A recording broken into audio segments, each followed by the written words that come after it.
بسم الله الرحمن الرحيم إن الحمد لله نحمده ونستعينه ونؤمن به ونتوكل عليه أما بعد السلام عليكم ورحمة الله وبركاته أيضاً محترم امروزان دا حدیثموندا دوتا عادتی که ما عادت همو کارو میکنیم هوای اصلش سنت بوده ایواز و با ثواب گتن مویا فهمم يكمل في رسول الله إذا التقى المسلمان فتسافحا فحمد الله واستغفر غفر لهما اگر دو مؤمن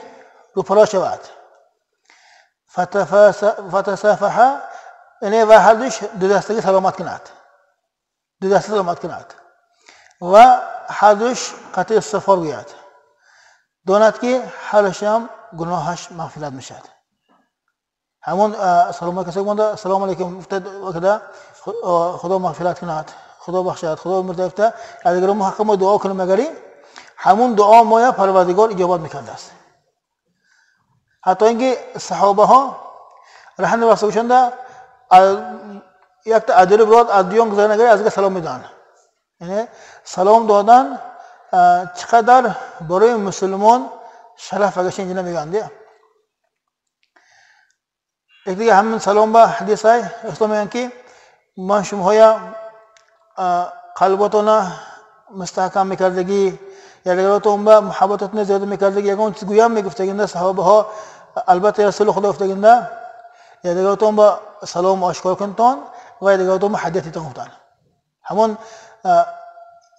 یا دیگر ما سلام بسیار آشکار دادن اما این مابین اصلاح میکنه است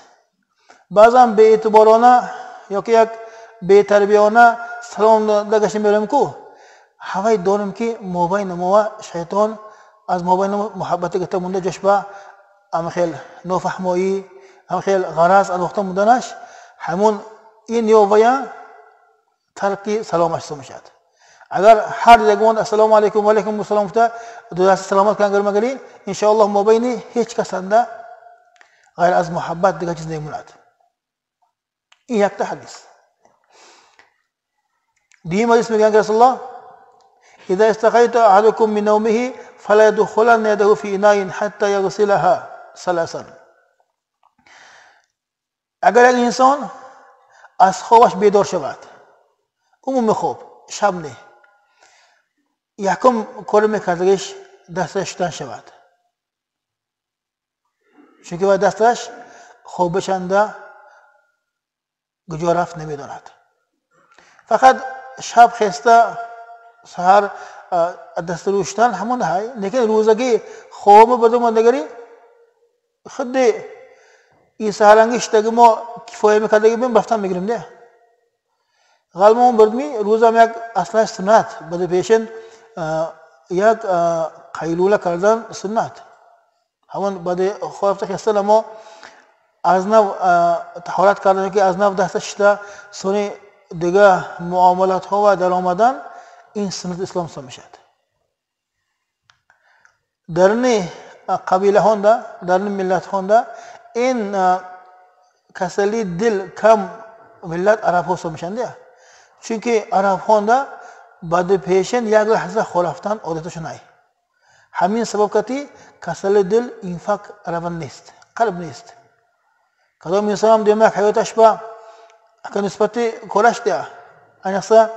خدا و انسان با کهنسلا دوشد سالی یا غنیمت دوشد دیگری همین یک لحظه بعد پیشن برای سنت شدنش برای یک سنت احیا کردن یک غلمه گرفتنش داند که حیات و انسان با نیکی می‌آورد است از کدام جو سنت بلاد جوش با دیگه چیز می‌دارد آن دیگه چیز انسان صحتش منیو عکسش به خدمت کش میکنه و همین هر حال مونده همین حال انده پیامبر خدا چه خیلی میکردن گفتگی سوال پیش مونده هم با جواب پرسیده از یک انسانی سوی امین حای به عمل کردن پروردگار توفیق دهد